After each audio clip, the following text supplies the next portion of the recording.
de la vie d'Alberto Giacometti par un néophyte conduit à une découverte surprenante. Et plus encore, l'absence d'interrogation sur le sujet. Pas un seul livre, sur une bonne vingtaine de publications et de biographies ne se pose la question suivante. Où était Alberto Giacometti de 1922 à 1926 ? Certes, nous savons qu'il était à Paris et que le jeudi matin, il allait au cours d'Antoine Bourdelle, un célèbre sculpteur, élève de Rodin, à l'Académie de la Grande Chaumière dans le quartier de Montparnasse. Certains ouvrages précisent qu'il avait une chambre d'hôtel rue Vavin à Paris, mais qu'il a plusieurs fois changé de domicile sans approfondir sur le pourquoi. Sans avoir eu accès aux archives de la Fondation, Alberto et Annette Giacometti, qui pourraient peut-être donner des indications, il semble que peu de personnes, pour ne pas dire personne, n'aient reçu de confidence d'Alberto Giacometti sur ces 4 années passées seul à Paris. Même son frère Diego, avec qui Alberto a partagé toute sa vie, et ses œuvres de 1926 à 1966, année de sa disparition, n'a jamais donné d'explication sur cette période, ne serait-ce que sur les œuvres qui auraient pu être produites. Certes, certaines peintures sont reconnues. Il s'est particulièrement appliqué à se peindre lui-même, de nombreuses fois, durant cette période. Comment se fait-il que personne ne se soit demandé, ni ne lui ait demandé, s'il s'était sculpté lui-même? Aucun ouvrage ne fait état de cette interrogation à l'artiste, et encore moins de sa réponse, bien entendu. Ayant reçu des confidences de Madeleine Pradier, fille naturelle de la femme de mon arrière-grand-oncle, Henri Welter, j'ai commencé des recherches vers l'année 2000, à la suite d'un article paru dans un hebdomadaire. Cet article faisait état qu'Alberto Giacometti, dans les bars et les bordels de Paris, était appelé Monsieur Albert. Pendant environ 15 années, ce grand-oncle a tenu le Café des Ternes, place des Ternes à Paris, de 1910 à 1923-24. Ce café est devenu par la suite la brasserie La Lorraine. Et Madeleine Pradier en était la serveuse attitrée. Ayant partagé la même maison, les mêmes repas avec notre tante Madeleine Pradier, de l'âge de 8 ans jusqu'à l'âge de 15 ans, j'ai souvent entendu parler de son sculpteur, de M. Albert. Pendant 10 ans, j'ai vainement cherché, dans tous les livres et les articles sur Alberto Giacometti, la trace de mon grand-oncle et de ma tante. Jusqu'à l'année 2000, je n'avais jamais imaginé que le sculpteur qui avait donné la sculpture sur bois, qui trônait sur notre cheminée depuis plus de 50 ans, pouvait être Alberto Giacometti. Si ma tante parlait volontiers de M. Albert, qui venait quotidiennement au Café des Ternes, jamais je ne l'ai entendu prononcer le nom d'Alberto Giacometti. Là, il est nécessaire de se reporter aux années 50. C'était une époque où l'on ne faisait pas de confidence aux enfants.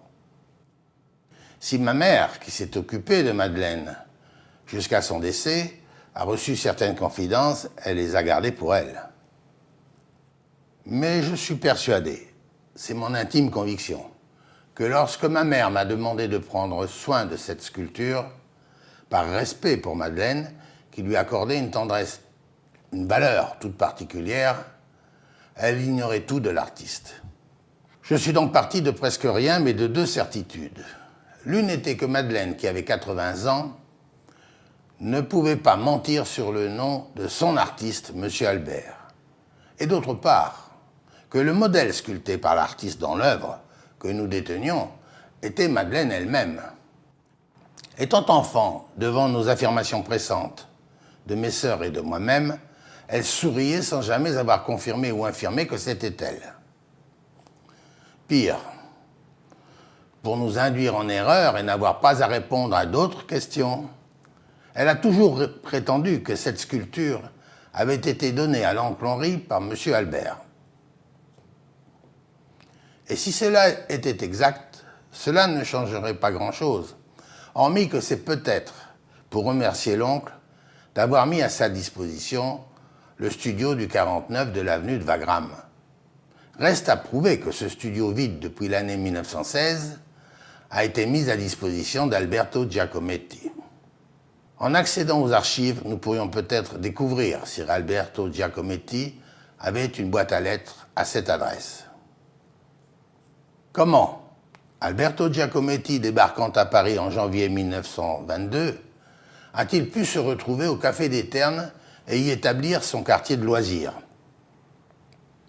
Certainement le hasard joue un grand rôle, mais à y regarder de plus près, il y a des explications plausibles. En 1922, à Paris, les endroits les plus à la mode sont avec les grands boulevards, les Champs-Élysées et l'avenue de Wagram, où se trouve la salle Wagram, ouverte nuit et jour. On y danse, on y boit, mais surtout les plus belles filles de Paris y terminent la soirée et souvent jusqu'au petit matin. De quoi attirer un jeune célibataire étranger et seul à Paris. Le café le plus en vogue, le plus près de la salle Wagram, où se retrouve le tout Paris, est le Café des Ternes. C'est donc tout naturellement qu'Alberto Giacometti franchit son seuil. Il parle le français avec un accent épouvantable, car si sa langue maternelle est l'italien, il a fait toutes ses études primaires et secondaires en langue allemande. C'était le cas de tous les Suisses frontaliers avec l'Italie de la région de Stampa. Il se trouve que le patron du Café des Ternes, Henri Welter, mon arrière-grand-oncle, est d'origine luxembourgeoise et parle le français et l'allemand comme langue maternelle, passant de l'une à l'autre sans effort. Dès qu'Alberto Giacometti a ouvert la bouche pour s'exprimer en français, Henri Welter lui a répondu en allemand. Le contact s'est établi naturellement et il y est revenu pratiquement quotidiennement. Des liens amicaux se sont noués avec la serveuse Madeleine Pradier, célibataire, qui à l'âge de 50 ans passés aurait pu être sa mère. Justement, parlons-en de sa mère, Annetta Giacometti, mère possessive et autoritaire qui tenait la famille, le clan, comme une maman italienne. C'était la première fois qu'Alberto Giacometti quittait le giron familial. Madeleine Pradier, née de père inconnu, était tout le contraire. Petite, avenante, docile, elle aimait rendre service, se rendre utile. Sa mère, Rose Pradier, avait épousé Henri Welter, de 15 ans son cadet. À leur mariage, Madeleine avait déjà 19 ans. Elle a élevé sa demi-sœur Henriette, née 2 ans après le mariage de ses parents. Ensuite, Henriette avait épousé Émile Hébert en 1912 et était brutalement décédée en 1916 à l'âge de 25 ans. Avant leur mariage, Henriette et Émile habitaient le studio de l'appartement d'Henri Welter qui bénéficiait d'une entrée différente au 49 de l'avenue de Wagram, mais dont l'entrée principale était au 1 avenue des Ternes, faisant face au Café des Ternes de l'autre côté de la place des Ternes. Comment se sont tissés ces liens, de quelle nature étaient-ils? Il nous est impossible de le dire avec certitude. Madeleine Pradier ne m'a jamais dit que M. Albert avait été son amant. Et pourtant, il avait bien écrit à son ami Pierre Matisse, à la suite d'un cours chez Antoine Bourdelle, ayant eu pour modèle une inconnue, que plus jamais il ne sculpterait un modèle qu'il ne puisse toucher de ses mains. Nous pensons que ce fut le cas.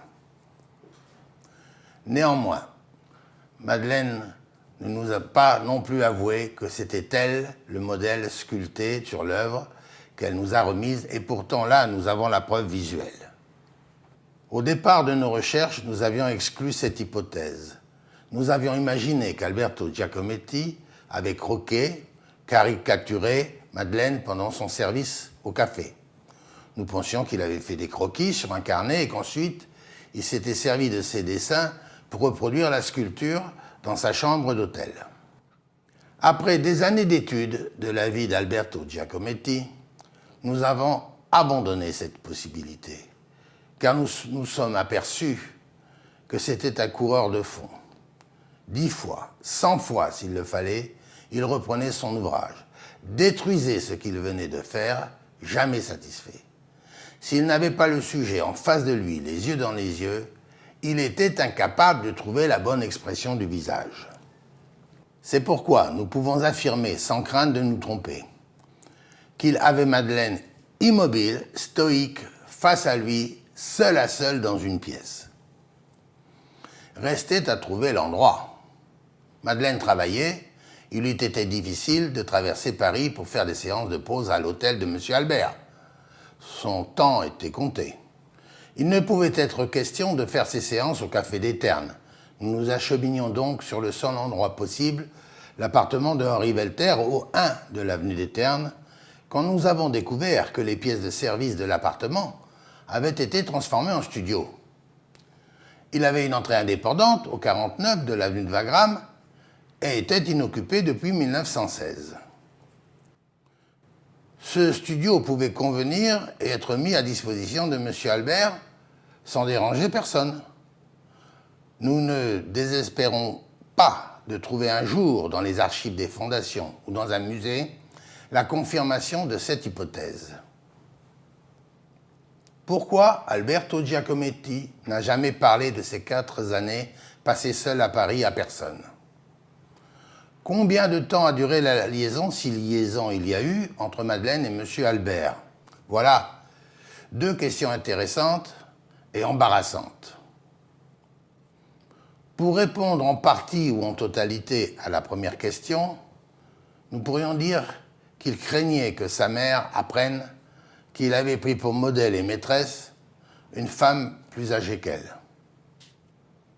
Pour qu'elle ne puisse l'apprendre, il n'en parlera jamais. Et comme son frère Diego est arrivé juste à la fin de cette idylle, il ne s'est pas cru obligé d'en parler. A-t-on une idée précise sur la durée de cette liaison? Non. Ce que nous pouvons dire avec certitude, suite aux derniers documents découverts aux archives de la ville de Paris, année 1920, est que le Café des Ternes a officiellement été vendu le 13 mars 1923. Même si l'on peut imaginer qu'Henri Welter ait obtenu 3 mois ou 6 mois de délai pour partir, cela confirme l'arrivée de M. François Pouillange et l'ouverture de la brasserie La Lorraine début 1924, après travaux et fusion du Café des Négociants avec le Café des Ternes. Pour autant, la disparition du Café des Ternes a-t-elle mis fin à la liaison de Madeleine et de M. Albert? Ce n'est pas certain. Et peut-être même que c'est à partir de cet instant que Madeleine ait eu le plus de temps de libre. Il semblerait, sans certitude, que Henri Welter ait conservé son appartement au 1 avenue des Ternes jusqu'à son départ à la retraite à Héry en 1926. Et donc aussi le studio du 49 de l'avenue de Wagram. Après le Café des Ternes, Henri Welter a tenu un autre café-bar pendant 3 ans, sans se passionner, avec pour seul objectif son départ à la retraite. Madeleine Pradier, sans en faire un secret, n'aimait pas parler de cette période qui fut un déchirement pour le grand-oncle. Venons-en à la double sculpture. Elle mesure 35 cm de haut, bas du socle au haut de la tête du sculpteur. La largeur varie entre 11 et 14 cm. Elle est, pour sa partie principale, en bois de vigne, mais comporte de nombreux ajouts en plâtre ou ciment, armés de plus de 180 clous de toutes sortes. Ce qui est remarquable est la ressemblance qu'Alberto Giacometti a réussi à faire de lui-même dans sa réalisation et aussi la ressemblance de Madeleine Pradier. Par chevauchement avec des photos originales, la preuve est flagrante. Elle a été analysée par 2 laboratoires spécialisés qui ont conclu à la même année de réalisation, soit 1926, alors que nous évoquions 1923. Pour des photos très détaillées, nous avons fait appel au laboratoire photographique de M. Jean-Louis Benoît à Bordeaux.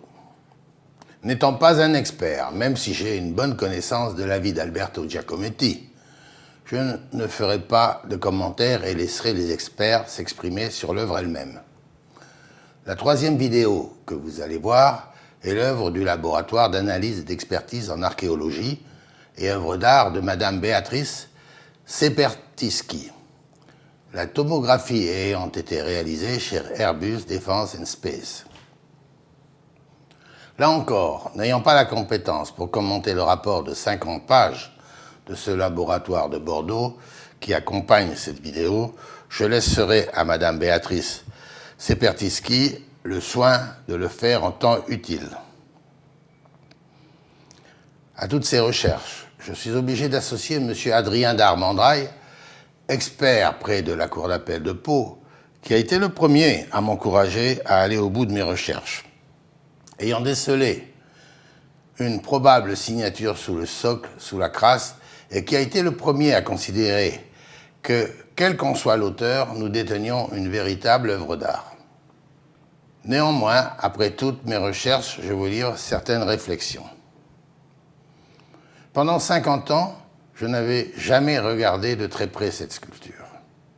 Je n'avais jamais découvert qu'il y avait des clous à l'intérieur.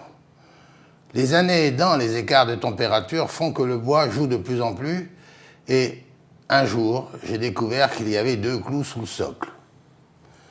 J'ai amené la sculpture chez mon ami dentiste et à la fin de son travail de praticien, je lui ai demandé de passer la sculpture au rayon X. Quelle ne fut pas notre surprise de voir apparaître de très nombreux clous. Plus tard, j'ai découvert qu'un musée allemand avait eu la même surprise avec la femme au chariot. En 2009, devant faire voyager cette sculpture de plâtre, ils avaient fait radiographier celle-ci et avaient découvert à l'intérieur une lime, une vrille, du fil de fer et une planche. Cette œuvre avait été réalisée vers 1943 par Alberto Giacometti à Genève. Ce qui pourrait laisser penser qu'avant la venue de Diego Giacometti, Alberto Giacometti avait depuis longtemps pris l'habitude d'armer ses plâtres, ses amalgames de colle avec tout ce qui lui tombait sous la main. Diego ne l'ayant pas accompagné à Genève pendant la guerre, il a repris ses habitudes, car à Paris, c'est Diego qui lui préparait ses mannequins, faits de tiges de fer et de grillages soudés. Une autre de mes découvertes est l'humour ou l'espièglerie d'Alberto Giacometti. Dans notre œuvre du sculpteur en train de sculpter son modèle, il y a une farce, un joke. À l'Académie de la Grande Chaumière, les élèves avaient remarqué qu'Alberto Giacometti travaillait en costume-cravate et mettait autour de son plâtre un linge mouillé pour constamment s'essuyer les mains et humidifier son plâtre. Ils s'en moquaient. Eh bien, dans notre œuvre, le linge est bien autour du cou de Madeleine. Mais comme il a dans les mains un maillet et un burin, il sculpte donc du bois ou de la pierre et n'a donc pas besoin de son linge, car il ne va pas se salir les doigts et n'a rien à humidifier. C'est donc un pied de nez à ses amis sculpteurs.